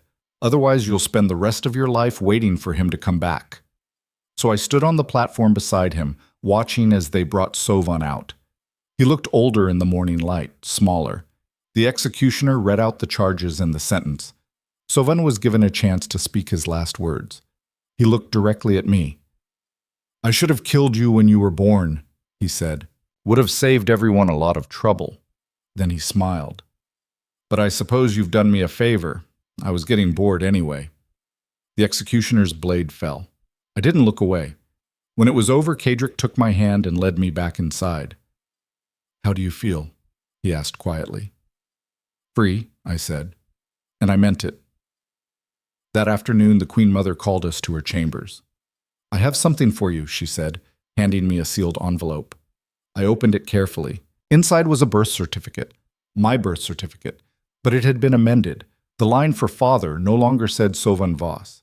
It was blank, and next to mother, in fresh ink, was a name I'd never seen before, Ilara Voss. I looked up at the Queen Mother. Ilara? Like the second queen?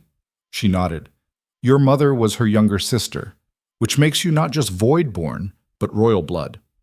I stared at the paper, my mind reeling. Why didn't anyone tell me? Because Sovan paid a great deal of money to keep it secret, she said. He didn't want anyone knowing he'd married into the royal family. It would have made his crimes that much more unforgivable. Kadric looked at the birth certificate over my shoulder. So Lyra was royal all along. Technically, yes, the Queen Mother said. Though I wouldn't recommend making a big announcement about it. The nobility are already struggling to accept her as queen. Adding secretly royal might push them over the edge.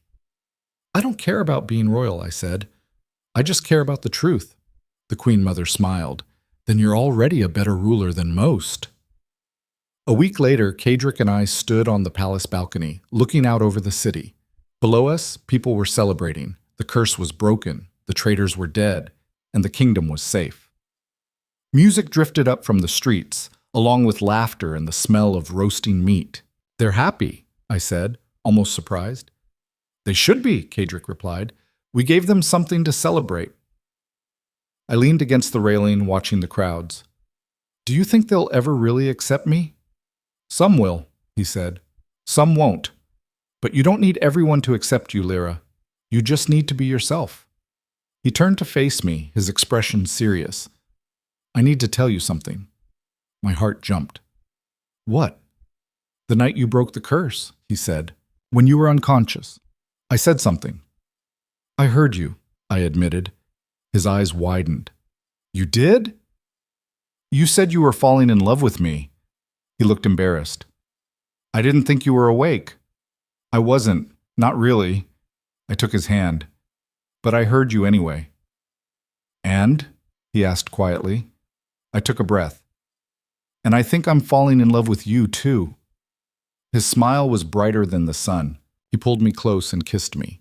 Soft at first, then deeper, like he was trying to memorize the taste of me. When we finally broke apart, both of us were breathless. So what now? I asked. Now, he said, we actually be married, for real this time. Not because of a curse or a political arrangement, but because we want to. I'd like that, I said. He kissed me again, and below us, the city erupted in cheers. I didn't know if they were celebrating us or just the general atmosphere of joy, and I didn't care. For the first time in my life, I wasn't invisible. I was seen, accepted, loved, and that was enough. The weeks that followed should have been peaceful. They weren't. Sauvan's execution had solved one problem, but it had created a dozen others. Half the noble families were demanding investigations into their rivals, convinced that if one traitor had hidden among them for decades, there must be more. The other half were calling for my removal, claiming I was too dangerous, too unpredictable, too other to be trusted with power. The council meetings became battlegrounds. The Voidborn have always been unstable, Lady Morwen said during one particularly heated session. History shows us that much. Giving one of them unlimited power is asking for disaster. She doesn't have unlimited power, Kadric said, his patience clearly wearing thin. She released most of what she absorbed from Castrin. Most, Morwen repeated. Not all, which means she's still carrying magic she doesn't understand and can't control. I'd been sitting quietly through most of the meeting, but that made me snap. I'm sitting right here, I said. If you're going to talk about me like I'm some kind of dangerous animal, at least have the decency to do it to my face. Morwen turned to look at me, her expression cold. Very well. You're dangerous, Your Majesty. You absorbed a curse that's been killing kings for 75 years. You destroyed a man with a thought, and you expect us to just trust that you won't do the same to us if we displease you? Yes, I said simply. Because I'm not Castrin, and I'm sure as hell not my father. Words are easy, she said. Proof is harder. Then what do you want from me? I demanded. What would it take for you to believe I'm not going to go on some kind of power-drunk rampage? She leaned back in her chair, studying me. Submit to a binding. The room went silent. Absolutely not, Kadric said immediately. A magical binding, Morwen continued, ignoring him. One that would prevent you from using your power to harm any member of the court or the royal family. It's the only way we can be sure you're safe. That's insane, the Queen Mother said. Bindings like that are archaic, cruel. We stopped using them a century ago. We also stopped having void-born queens a century ago, Morwen shot back. Extraordinary circumstances require extraordinary measures. I looked around the table. About half the council members were nodding along with Morwen. The other half looked uncomfortable but weren't speaking up. If I refuse, I asked, then the council will have no choice but to recommend your removal as queen, Morwen said, for the safety of the kingdom. Kadric stood up so fast his chair fell over. You're threatening a coup. I'm offering a compromise, Morwen said calmly. One that protects everyone. Everyone except my wife. Your wife is the threat.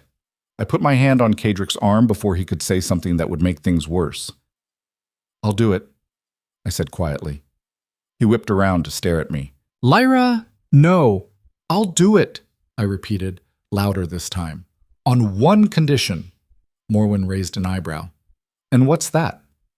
Everyone in this room submits to the same binding, I said.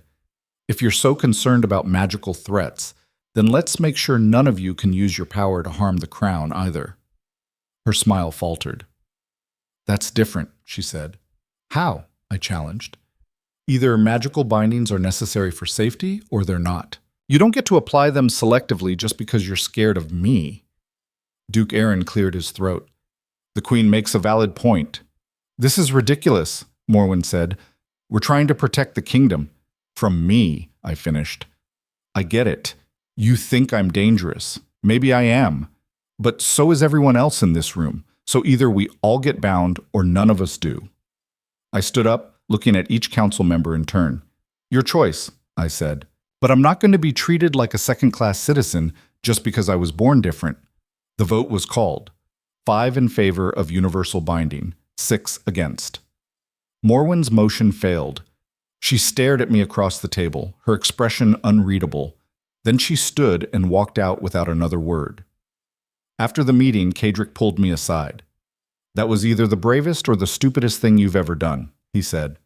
Probably both, I admitted.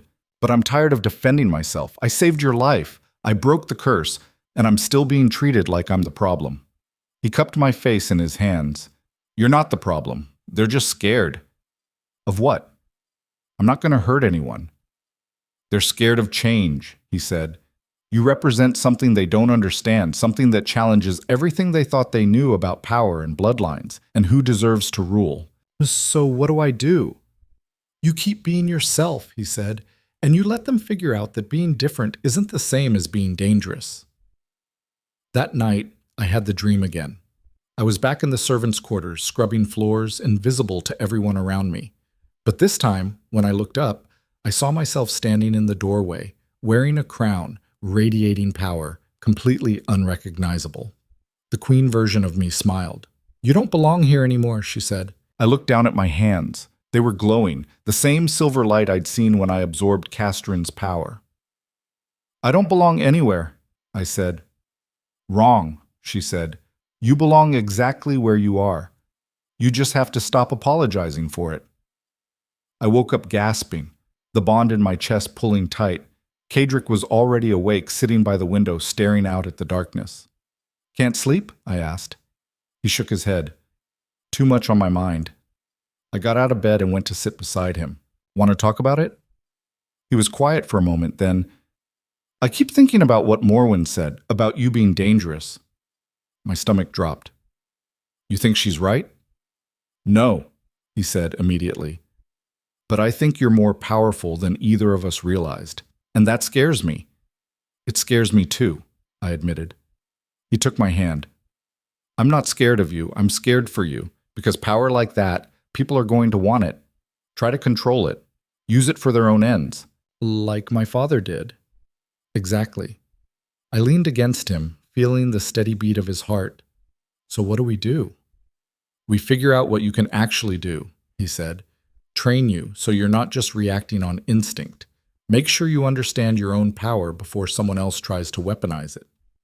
"Who would train me?" I asked. "The Queen Mother?" "Maybe," he said. "Or we find someone else, someone who understands void-born magic." "Good luck with that," I muttered. "We're rare, remember? Most of us die young." "Then we'll figure it out together," he said. The next morning, the Queen Mother summoned me to her chambers. "We need to talk about your magic," she said without preamble. "Kadric and I were just discussing that," I said. She nodded. "Good. Because what happened with Castrin and your father wasn't the end. It was the beginning." She gestured for me to sit, then pulled out a thick leather-bound book. "This is a genealogy of every known void-born in the last 300 years, she said. "There have been 47 documented cases. Of those, only 6 lived past the age of 30. "Comforting," I said. "Most died from isolation," she continued. "Unable to form pack bonds, they were cast out by their families, driven mad by loneliness. But the ones who survived all had one thing in common." "What?" "They found a purpose," she said, "something bigger than themselves, something worth staying alive for." She looked at me intently. "You have that now. The kingdom. Kadric. The chance to prove that Voidborn aren't cursed, they're just different." "No pressure," I muttered. "I'm serious, Lyra. You're the first Voidborn to hold this kind of power in centuries. What you do with it will set the precedent for every Voidborn who comes after you." The weight of that settled on my shoulders like a physical thing. "I don't know if I'm strong enough for that," I said quietly. "You absorbed a 75-year-old curse and survived," she said. "You're stronger than you think." She closed the book and stood. "Come. I want to show you something." She led me down to a part of the palace I'd never seen before, a series of underground chambers carved directly into the bedrock. The air was cool and smelled like earth and old magic. We stopped in front of a door sealed with more of those ancient symbols. "This is the royal vault," she said. "Only members of the direct royal line can open it." "I'm not—" "You are," she interrupted. "Remember? Your mother was Queen Alara's sister. That makes you royal blood." She gestured to the door. "Place your hand on the seal." I did. The symbols flared to life, burning bright blue. Then the door swung open. Inside was a room full of artifacts. Weapons, books, jewelry, all humming with residual magic. The Queen Mother walked to a shelf in the back and pulled out a small wooden box. "This belonged to the last known Voidborn queen," she said, 300 years ago. "Her name was Isolde. I was named after her." She opened the box. Inside was a simple silver bracelet, engraved with the same symbols that had been on Castrin's ring. "She created this as a focus," the Queen Mother explained. "A way to channel her power without losing control. When she died, it was sealed in here, waiting for the next Voidborn who would need it. She held it out to me. I took it carefully, feeling the magic thrumming through the metal. The moment I put it on, something clicked into place. The power I'd been carrying since the ritual chamber, wild, unfocused, suddenly felt manageable, containable. Better? The Queen Mother asked. Much, I said, flexing my fingers. Good. Because you're going to need it. Over the next few weeks, the Queen Mother trained me. Not in the traditional sense, I still couldn't cast spells or manipulate elements the way normal magic users could. But she taught me how to sense bonds, how to absorb and redirect energy, how to ground myself when the power felt like too much. It was hard, exhausting. More than once, I pushed too far and collapsed, my body unable to handle the strain. But slowly, I got better. I learned how to pull pain from Kadric when the lingering effects of the curse flared up, how to sense when someone was lying by reading the disruption in their personal energy, how to shield myself from magical attacks without having to absorb them. I was starting to understand what I was, not broken, not cursed, just different. 3 months after Sovan's execution, the kingdom held its first official royal celebration since the curse had been broken, a festival to honor the new era of peace and stability. Kadric and I were expected to make an appearance. I stood in front of the mirror in my chambers, wearing a gown that probably cost more than the servants' quarters I'd grown up in. My hair was pinned up with jeweled clips. The silver bracelet glinted on my wrist. I looked like a queen. I still didn't feel like one. "You're stalling," Mira said from the doorway. "I'm preparing," I corrected. "You're terrified," she said, coming to stand beside me. "I can tell." "They're going to stare," I said. "Whisper. Judge every move I make." "Probably," she agreed. "But you know what? They're also going to see their queen, the woman who saved their king and broke a curse that's been plaguing this kingdom for 3 generations. Or they'll see a servant playing dress-up." Well, Mira turned me to face her. "Listen to me. You are not a servant anymore. You're a queen. You're powerful and smart and brave, and anyone who can't see that is an idiot." I smiled despite myself. "When did you get so wise?" "I've always been wise," she said. "You just weren't paying attention." She squeezed my hand. "Now go out there and show them what a real queen looks like." The celebration was held in the palace gardens, which had been transformed into something out of a dream. Lanterns hung from every tree, casting warm golden light. Musicians played on a raised platform. Tables overflowed with food and wine, and everywhere I looked, people were laughing, dancing, celebrating.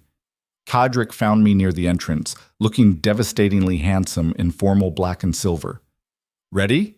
he asked, offering his arm. "No," I said. "But let's do it anyway." We walked into the gardens together, and just like I'd predicted, people stopped and stared. But this time, something was different. Instead of hostility, I saw curiosity. Instead of disdain, I saw interest. A few people even bowed. "They're not booing," I whispered to Kadric. "Did you expect them to?" he asked, amused. "A little bit, yeah." He laughed and pulled me toward the dance floor. "I don't know how to dance," I protested. "Then I'll teach you," he said. He placed one hand on my waist, took my hand with the other, and started moving. I stumbled at first, stepping on his feet more than once. But he was patient, guiding me through the steps until I found the rhythm. Around us, other couples joined in, and soon the entire garden was filled with music and movement. "You're doing great," Kadric murmured in my ear. "I'm faking it," I admitted. "So is everyone else," he said. "That's the secret of being royal. We're all just pretending we know what we're doing." "Asa," I laughed, and he spun me out and back in, catching me against his chest. "I love you," he said, his eyes locked on mine. My breath caught. He'd said it before, but this felt different, more real. "I love you too," I said. He kissed me, right there in the middle of the dance floor, and I heard someone in the crowd cheer. When we finally broke apart, both of us were grinning like idiots. The night wore on. I talked to nobles I'd only seen from a distance, answered their questions, accepted their congratulations. It was exhausting and exhilarating and completely overwhelming. Around midnight, I needed a break. I slipped away from the crowds and found a quiet corner near the rose garden. That's where Lady Morwen found me. "Your Majesty," she said, her tone formal. "Lady Morwen," I replied warily. She stood there for a moment, not speaking. Then, to my complete shock, she said, "I owe you an apology." I blinked. "What?" "I was wrong about you," she said. "I let fear cloud my judgment. I saw you as a threat when I should have seen you as an opportunity." "An opportunity for what?" "For change," she said. "This kingdom has been stagnant for a century, bound by tradition and bloodlines and fear of anything different. You represent something new, something we desperately need." She looked at me directly. "I'm not asking you to forgive me, but I am asking you to let me prove that I can be an ally instead of an obstacle." I studied her, looking for any sign of deception. All I saw was sincerity. "Okay," I said carefully, "but if you try to bind me again, we're going to have a problem." A small smile crossed her face. "Understood." She bowed, actually bowed, and walked away.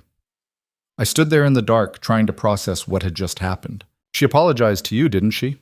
I turned to find the Queen Mother standing behind me. "How did you know?" "Because I've been working on her for the past month," she said, "convincing her that you're not a threat, that void-born magic isn't something to fear, it's something to understand." "And she actually listened?" "Eventually," the Queen Mother said. "Morwen is stubborn, but she's not stupid. Once I showed her the historical records of what void-born have accomplished when given the chance, she started to come around. She moved to stand beside me, both of us looking out at the celebration. "You're changing minds, Lyra," she said quietly. "Slowly, yes, but it's happening." "It doesn't feel like enough," I admitted. "It never does," she said. "But that's the nature of real change. It's incremental, frustrating, but permanent." She turned to look at me. "You're going to be a great queen, not because you're perfect, but because you're willing to learn." 4 months later, I started feeling sick in the mornings. At first, I thought it was just stress. The council had been pushing for new trade agreements, and the negotiations were brutal. But when the nausea persisted for a week, Mira dragged me to the royal physician. Dr. Callis was an elderly woman with kind eyes and a no-nonsense attitude. She examined me thoroughly, asked a series of increasingly personal questions, and then smiled. "Congratulations, Your Majesty. You're pregnant." The world stopped. "What?" I managed. "About 6 weeks along, I'd estimate," she said. "Perfectly healthy, though you'll want to take it easy for the first trimester." I walked out of her office in a daze. Mira grabbed my arm. "Well?" "I'm pregnant," I said. She squealed and hugged me so hard I thought my ribs might crack. "This is amazing. Does the king know?" "Not yet," I said. "I just found out." "You have to tell him." "I will," I said. I need a minute to process this." A baby.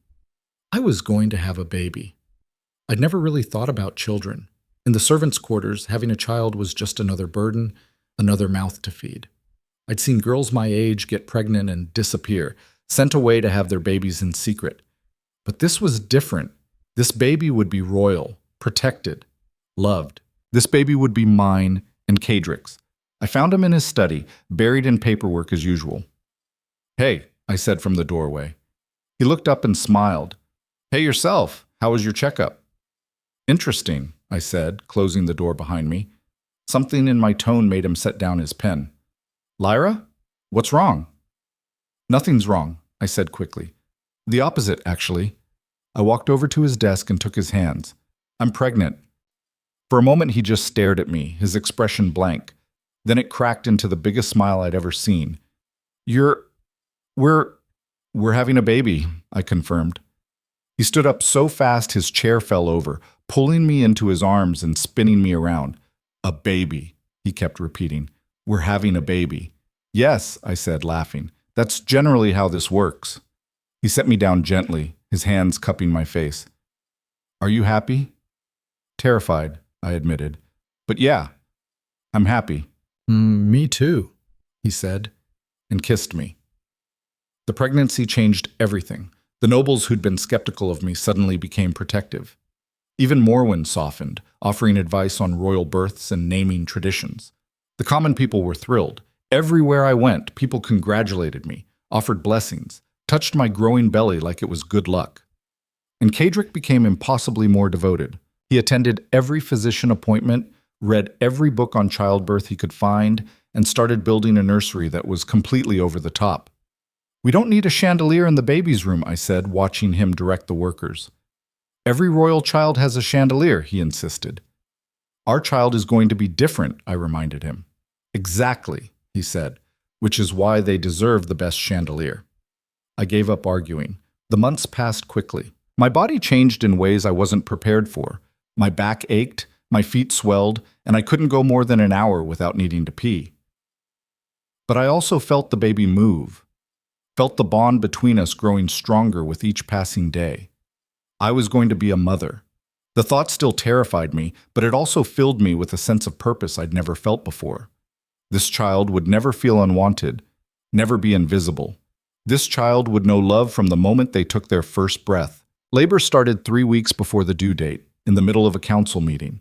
I was arguing with Duke Aaron about grain distribution when I felt the first contraction. I must have made a face because Kadrick immediately stood. "What's wrong?" "I think—" Another contraction cut me off, stronger this time. "Someone get the physician!" Kadrick shouted. The next few hours were a blur of pain and chaos. They moved me to the royal birthing suite, a room I'd never seen before, filled with more medical equipment than I knew existed. Dr. Callis was calm and efficient, barking orders at the nurses while checking my progress. Kadrick refused to leave.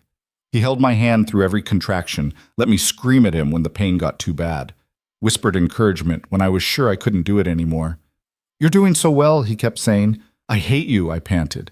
"I know. This is all your fault. I know. If you ever touch me again, I will kill you." He laughed despite himself.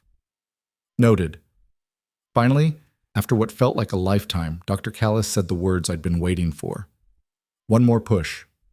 I pushed with everything I had left, and then I heard it. A cry. Loud, angry, beautiful. "It's a girl," Dr. Callis said, smiling as she lifted the baby. A girl. I had a daughter. They cleaned her quickly and placed her on my chest, wrapped in soft blankets. She was tiny, perfect. With a tuft of dark hair and eyes that were trying to focus on my face, I couldn't breathe, couldn't think. All I could do was stare at this small, impossible person I'd made. Kadrick was crying, actual tears streaming down his face. "She's beautiful," he whispered. "She's ours," I said, my own tears starting to fall. Our daughter opened her mouth and yawned, completely unbothered by the fact that she'd just changed our entire world. "What should we name her?" Kadrick asked. I thought about it, about all the women who'd come before us, all the queens and servants and void-born who'd fought to survive. "Alara," I said. "After my mother." Kadrick smiled. "Alara Thorne, I like it." We sat there for a long time, just the three of us, wrapped in blankets and exhaustion and joy. Finally, Dr. Callis cleared her throat. "There are about 50 people outside waiting to meet the princess." "Let them wait," Kadrick said. "We're not ready to share her yet." But eventually, we did. The Queen Mother came in first, her eyes bright with unshed tears. "She's perfect," she said, touching Alara's tiny hand. Then Mira, who immediately started crying and couldn't stop. Then the nobles, one by one, filing through to pay their respects to the newest member of the royal family. And as I watched them coo over my daughter, I realized something. I'd spent my whole life trying to be invisible, trying not to take up space. But now I had a daughter who would never have to do that. She would grow up knowing she mattered, knowing she was loved, knowing that being different wasn't something to hide, it was something to embrace. I looked at Kadrick, who was still staring at Alara like she'd hung the moon. "We did it," I said. "We did," he agreed. "I mean, all of it," I clarified. "The curse, the conspiracy, the kingdom. We survived." He leaned over and kissed my forehead. "More than survived. We won." A year later, I stood on the same balcony where Kadrick and I had first kissed, looking out over the kingdom. Alara was in my arms, babbling happily and trying to grab at my hair. Below us, the city had changed. New buildings, new roads, new opportunities for people who'd been invisible for too long. We'd opened the palace to void-born refugees, created programs to help those who couldn't form pack bonds find community in other ways, changed laws that had kept people like me in the margins. It wasn't perfect. There was still resistance, still prejudice, still people who thought the old ways were better. But it was progress, and progress was enough. Kadric came out to join us, wrapping his arms around both of us. "She's getting heavy," he observed. "She's growing," I said. "That's what babies do." Alara reached for her father, and he took her, lifting her up so she could see the city spread out below. "This is all yours someday," he told her. "Every street, every building, every person. You're going to be a great queen." "Or a great baker," I added, "or scholar, or anything else she wants to be." He smiled. "Or that." I leaned against him, feeling the bond between us, stronger than ever, no longer tainted by curses or fear. "Do you ever miss it?" Kadric asked quietly. "Miss what?" "Being invisible, not having all this responsibility." I thought about it. About the girl I'd been, small, scared, convinced she didn't matter.